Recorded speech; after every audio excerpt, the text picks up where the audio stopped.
Hello guys, welcome to my YouTube channel atom to cosmos. तो आज हम पढ़ेंगे ग्रेविटेशन के नेक्स्ट पार्ट के बारे में, जहां पे हम ये पढ़ेंगे कि what is mass and what is wait.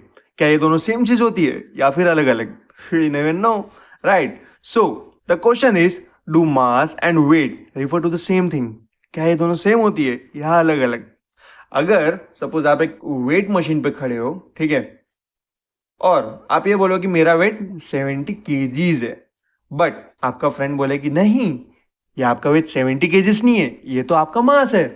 ये आपका मास है, ये आपका वेट नहीं है।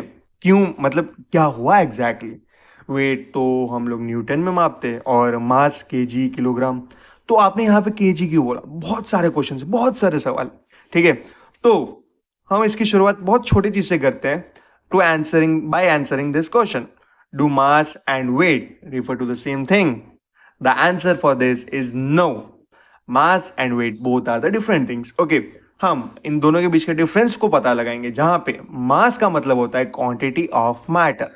What is quantity of matter? मतलब सपोज कोई भी सपोज एक ऑब्जेक्ट है या एक बॉडी है, ठीक है, तो इसके अंदर कितने अमाउंट ऑफ मॉलिक्यूल्स या एटम्स प्रेजेंट है, ठीक है, कितने अमाउंट ऑफ एटम्स कितने टाइटली पैक्ड है अंदर, जिसकी वजह से ये पूरा ऑब्जेक्ट का एक पर्टिकुलर शेप फॉर्म हुआ, एक पर्टिकुलर कंस्ट्रेंट फॉर्म हुआ है, टू बी प्रिसाइज। ओके, तो यहां पे क्या बोलेंगे कि जिसमें बहुत सारे मॉलिक्यूल्स या एटम्स टाइटली पैक्ड हो और जिसकी वजह से एक मैटर फॉर्म हो, ठीक है, एक क्वांटिटी ऑफ मैटर फॉर्म हो, उसको हम बोलेंगे मास।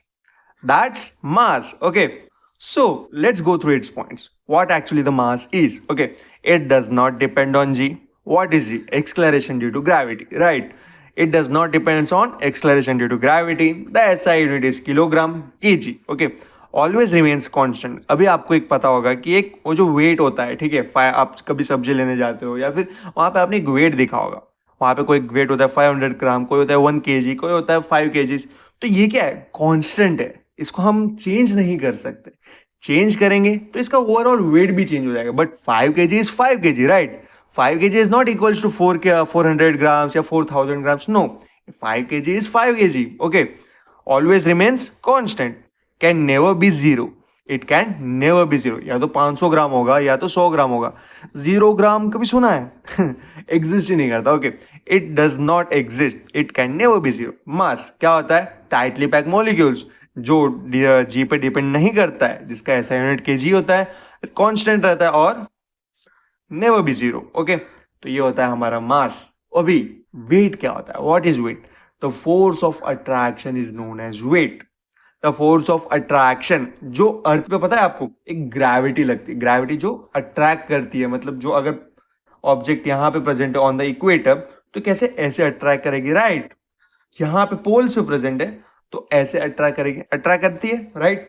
This is the force of attraction. So basically अगर ये अट्रैक्ट हो रही है, हमारी बॉडी अट्रैक्ट हो रही है, बेसिकली सपोज हम अगर यहाँ पे हैं, ठीक है, हम लोग यहाँ पे खड़े रह के और ये वाला जो वेटिंग मशीन हम यहाँ कर रहे थे वो यहाँ कर रहे हैं, ठीक है, चलो, तो यहाँ पे जब हम मेजर करेंगे तो जितने अमाउंट ऑफ फोर्स हम पे लग रहा होगा, हमारी बॉडी पे लग रहा होगा, उतना अमाउंट ऑफ वहां पे हमारा वेट दिखाएगा, उतना हमारा वेट दिखाएगा। और वेट की एसआई यूनिट बेसिकली न्यूटन होती है। हम लोग जो ये केजी केजी बोलते हैं, ये हमें आदत पड़ेगा। हम लोग बचपन से जब बड़े होते हैं तो हम यही वर्ड सुन के बड़े होते हैं कि केजी, कोई भी चीज हुआ भाई, 1 kg चावल दे दो, 1 किलो ये दे दो, वो दे दो, हमारा दिमाग में बैठा हुआ है ये चीज, तो हम उसी चीज की तरीके से चलते हैं। बट इसका एक्चुअल यूनिट न्यूटन होता है। हमारा एक्चुअल वेट अगर ये 70 केजीज बोला, it's not 70 KGs, it's 70 newton. The weight is 70 newton, but हम उसको केजी बोलते हैं क्योंकि हमें वही आदत पड़ी हुई है, ठीक है।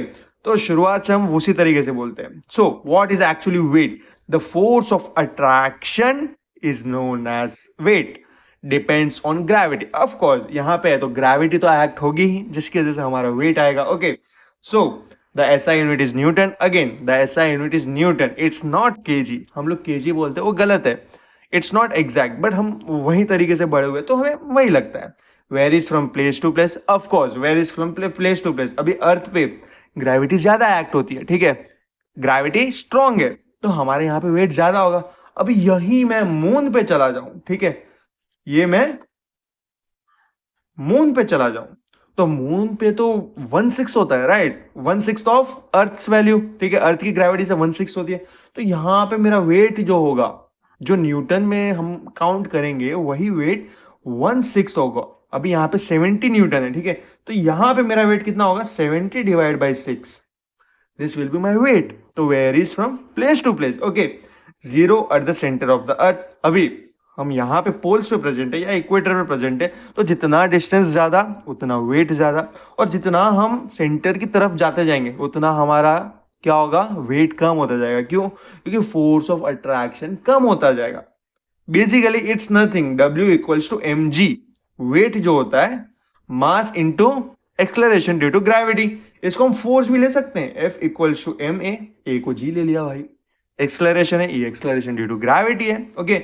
Wait is equals to mg, जो यहाँ पे हमारा अर्थ पे लगेगा। सो शॉर्ट में एकदम विद इन अ मिनट इसको कवर करते हैं, ओके। मास क्या होता है, एक क्वांटिटी ऑफ मैटर जो टाइटली पैक्ड होता है, डज नॉट डिपेंड ऑन जी। और वेट क्या होता है, फोर्स ऑफ अट्रैक्शन जो जी पे डिपेंड करता है, ऐसा यूनिट किलोग्राम, ऐसा unit newton, always remains constant, varies from place to place, can never be zero and it can be zero at the centre of the. अभी यहां पे पहुंच जाएंगे तो हमारा डिस्टेंस कुछ बचेगा ही नहीं। अगर डिस्टेंस ही नहीं होगा तो एक्ट किस पे करेगी, ग्रेविटी। अगर ग्रेविटी ही जीरो हो जाएगी तो हमारा ओवरऑल वेट भी जीरो हो जाएगा, है ना, राइट। तो बेसिकली हमारा ये होता है मास एंड वेट के बीच का डिफरेंस, ठीक है। अभी हम एक और चीज पढ़ेंगे जहां पे वेट हमारा मून पे क्या होगा। जैसे मैंने पहले भी बताया कि एक्सलरेशन ड्यू टू ग्रेविटी जब मून पे एक्ट करती है, ठीक है, तो हमारे यहाँ की ग्रेविटी की क्या होती है, 1/6 होती है, ठीक है। हमारे यहाँ पे अर्थ की ग्रेविटी कितनी है, 9.8 मीटर पर सेकेंड, ठीक है। और यहाँ पे कितनी होगी, 1/6 होगी, ठीक है, ग्रेविटेशन। ये जी डैश क्या है हमारा, acceleration due to gravity on moon. तो जी डैश हो गया यहाँ पे जी, और 1 डिवाइड बाई 1/6। तो ये हमारा ये वेट होगा मून पे, सॉरी ये ग्रेविटी होगी मून पे, और हमारा वेट होगा ये, ठीक है। W dash m is weight on moon, W weight on earth, and 6 divided by 6, which is actually the gravity on moons, उसको हमने डिवाइड कर दिया, ठीक है। तो ये हमारा क्या हो गया, basically weight on moon. So that's it for today guys. And इसके रिलेटेड आपको कोई भी डाउट्स हो, कोई भी क्वेरीज हो, please let me know in the comments.